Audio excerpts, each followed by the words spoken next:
초록어린이재단에 매달 100만 원을 후원하게 되었습니다. 이 모든 게 구독자, 시청자 여러분 덕분입니다. 구독과 좋아요 감사합니다.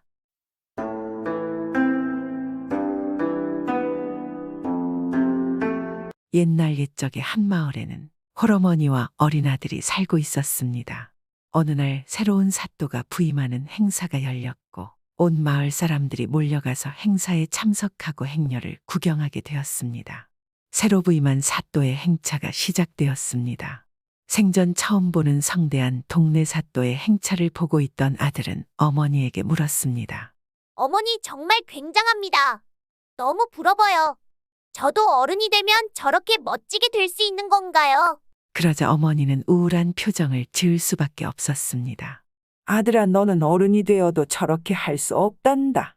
우리들은 상놈이라서 저런 벼슬은 할 수가 없지. 어쩔 수 없는 게야. 네, 그게 무슨 말씀이세요? 아예 안 된다고요. 제가 열심히 노력을 하면 되는 것 아닐까요? 아들은 너무나 초롱초롱한 눈으로 어머니를 바라보며 말했습니다. 하지만 어머니는 고개를 저었습니다. 미안하다, 아들아. 이번 생에는 우리가 이 천지가 뒤집어지지 않는 한은 불가능한 일이란다. 그저 열심히 일해서 입에 풀칠이나 하며 먹고 살면 그것으로 다행인 게야. 아니, 그게 무슨 그런 게 어디 있어요. 그럼 도대체 저는 뭘 위해 살아야 하는 거죠? 아들의 질문에 어머니는 아무런 말도 해줄 수가 없었습니다. 어머니의 말을 듣고 자신의 현실을 처음으로 알게 된 이 불쌍한 어린아들은 그날부터 밥을 먹지 않고 말도 잘하지 않더니 며칠 뒤에는 시름시름 앓기 시작했습니다. 어머니는 없는 형편의 의원도 불러보았으나 아들의 병이 무엇인지 의원도 밝혀내지를 못하였습니다. 그리하여 아들은 의원이 본지 사흘 만에 고열에 시달리다가 안타깝게도 세상을 떠났습니다. 어린 아들을 잃고 밤낮을 슬픔으로 보내던 이 어머니는 어느 날 밤 꿈을 꾸었습니다. 그리고 꿈에는 먼저 세상을 떠난 죽은 아들이 나왔습니다. 어머니는 아들을 보자마자 그대로 아들을 끌어안고 슬픔에 엉엉 울었습니다. 어머니 울지 마세요. 저는 한양에서 재상을 지내는 가문에 다시 태어났어요. 그래서 앞으로 잘 살게 될 것이랍니다. 어머니, 저는 이제 상놈이란 소리를 듣지 않게 되고 벼슬도 할 수 있게 되었습니다. 그러니까 제 걱정하지 마세요. 부디 건강하세요. 어머니가 놀라서 아들을 보았는데 순간 아들은 연기처럼 사라져버렸습니다. 그 후 어머니는 슬픔을 거두고 열심히 살아가며 마을의 자신보다 어려운 사람들을 돕거나 근처 절에 가서 일손을 도우며 성실히 살아갔습니다. 그리고 언제나 아들이 저 세상에 간 날에는 다시 태어난 아들의 행복을 빌어주며 제사를 지냈습니다. 다시 태어난 아들 이름은 돌쇠였습니다. 그런데 돌쇠는 매년 자신이 태어난 생일날이면 꼭 꿈을 꾸었는데 그 꿈속에서 알 수 없는 곳에 알 수 없는 여인이 차려놓은 제사 음식을 먹었습니다. 그리하여 세월이 지나고 어른이 된 돌쇠는 어느 해부터인가 더 이상 꿈을 꾸지 않았습니다. 그리고 꿈을 잊고 살아갔습니다. 열심히 공부를 한 돌쇠는 결국 과거에 합격하고 벼슬길에 올랐습니다. 그런데 운명인지 우연인지 돌쇠는 자신이 전생에 살던 동네 사또로 부임하게 되었습니다. 돌쇠는 난생 처음으로 와본 동네 길이 너무나 익숙하다고 생각이 들었습니다. 나는 이 마을에 처음 와보는데 이곳은 너무나 낯이 있지 않은가? 이게 다 어찌 된 일이지? 아무리 생각해도 여긴 처음이 아닌 것 같은데.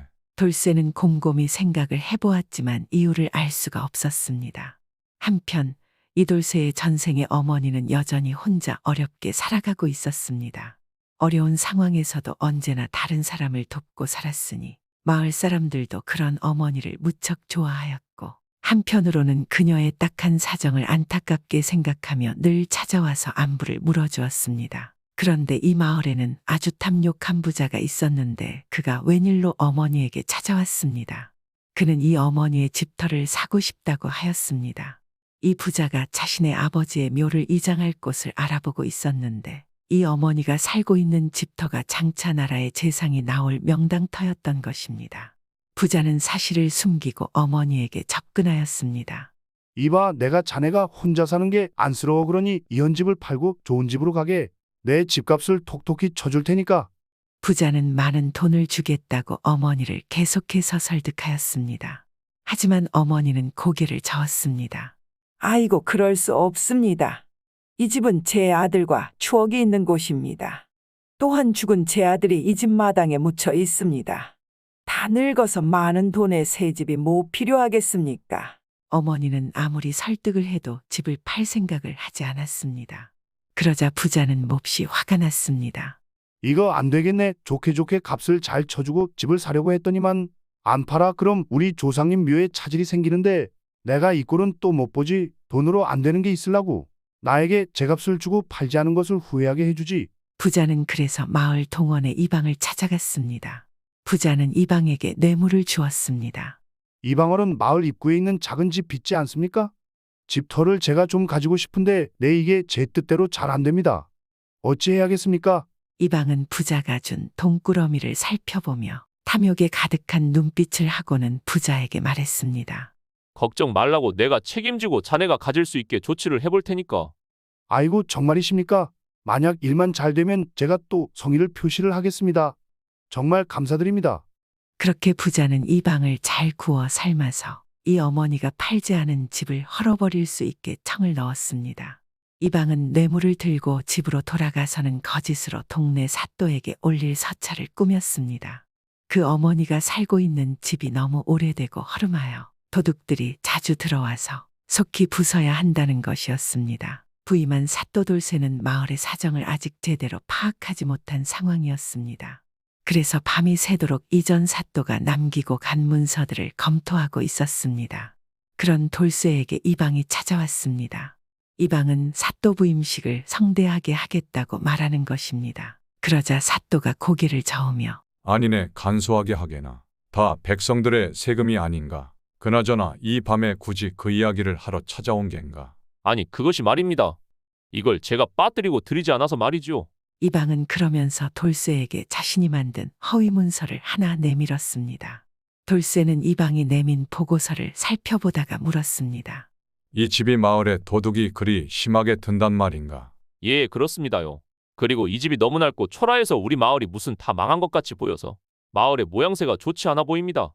속히 없애야 합니다. 이 집에는 누가 살고 있는가. 이곳에도 지금 사람이 살고 있을 터인데. 나이 많은 늙은 여인이 혼자 살고 있습니다. 그러니까 여인도 나이도 있고 혼자다 보니 도둑에게 무슨 꼴을 당할지 모르지 않겠습니까? 속히 안전한 거처로 가야 합니다.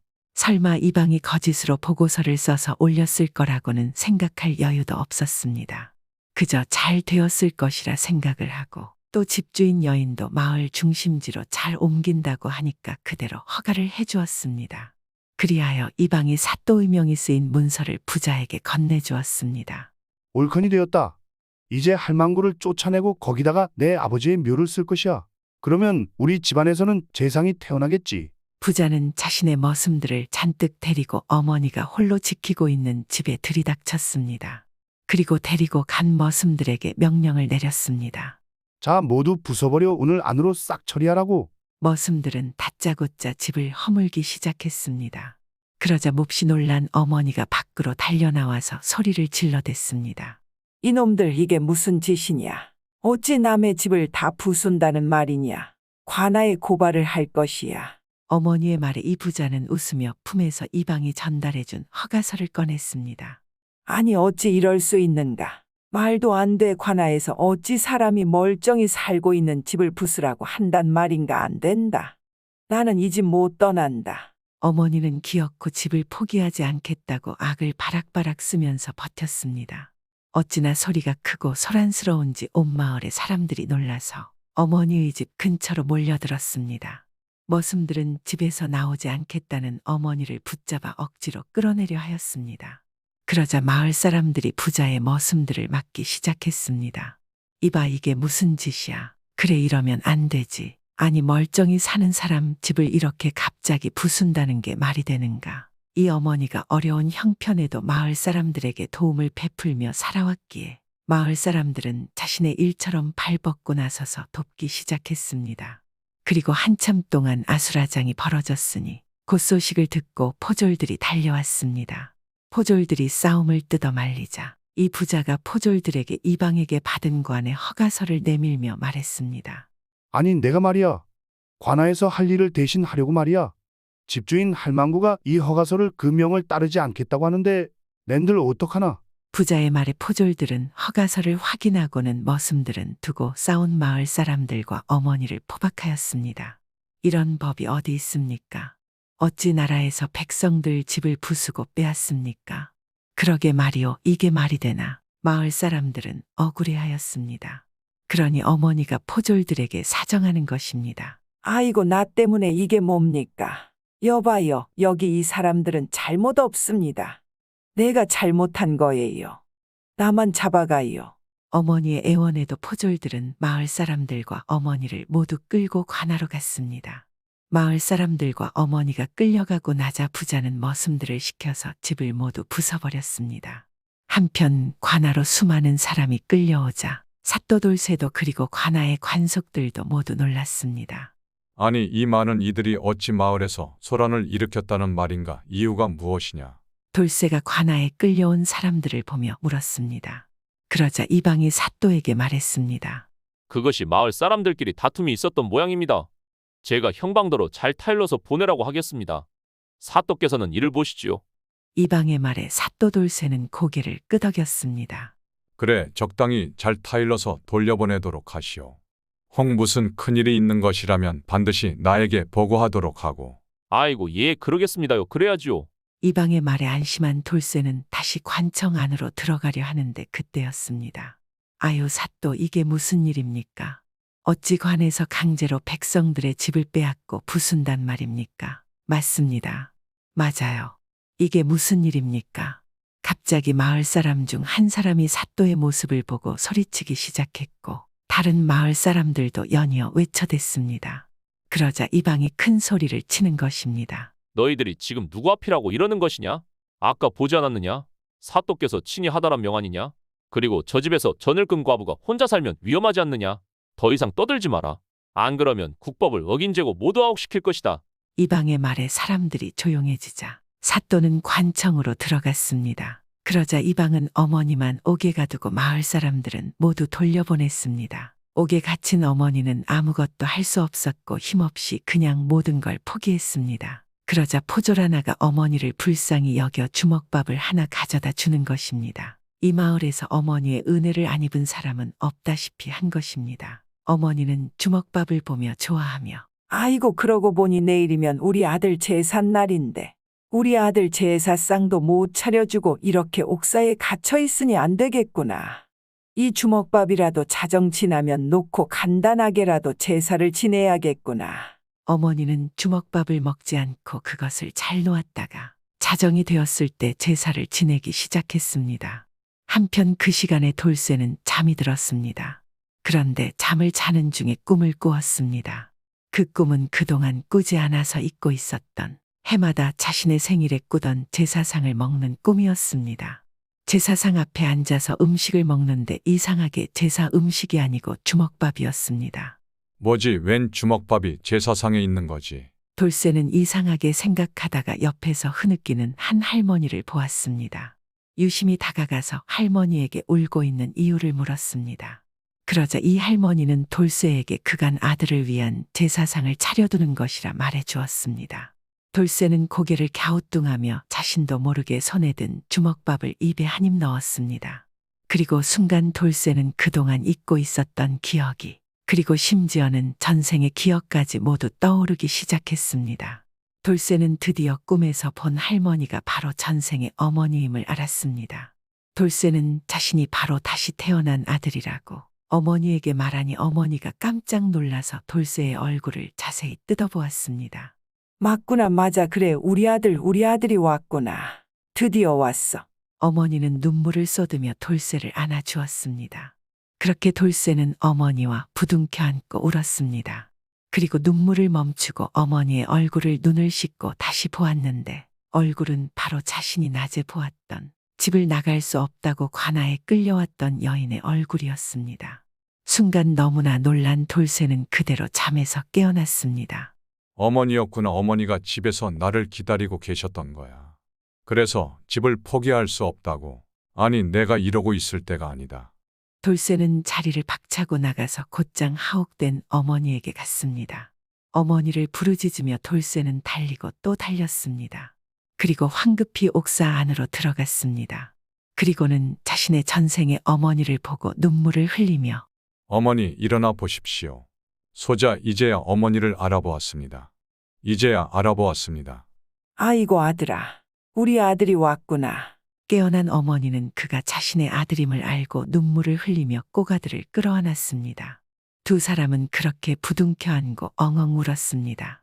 돌쇠는 그리고 그동안 있었던 일을 어머니에게 소상히 전해 듣게 되었습니다. 그래서 이방에 올렸던 보고서가 거짓이라는 것도 알게 되었습니다. 돌쇠는 즉시 모든 일의 진상을 밝히기 위해 조사에 착수하였습니다. 그러니 이방의 거짓 보고와 부정 그리고 거기에 마을 부자가 관아의 관리들을 매수해 온 일까지 모두 다 명명백백하게 밝혀지고 말았습니다. 그래서 이방과 부자가 부당하게 모은 재산을 모두 환수하고 죄를 물어 오랫동안 감옥에 하옥시켰습니다. 그런데 둘 다 모두 옥에서 시름시름 앓다가 저 세상으로 갔습니다. 돌쇠는 어머니가 돌아가실 때까지 그 마을에 사또를 하며 사람들에게 헌신하며 어려운 이웃들을 돌봤습니다. 그래서 어머니는 정말 행복하게 눈을 감았습니다. 이번 이야기도 두말할 것 없는 어머니의 자식사랑입니다. 요즘 바쁘다는 이유로 부모님의 안부를 잘 모를 때가 있지 않겠습니까? 그래도 오늘은 부모님에게 전화 한 통 하는 것은 어떨까요? 구독은 공짜입니다.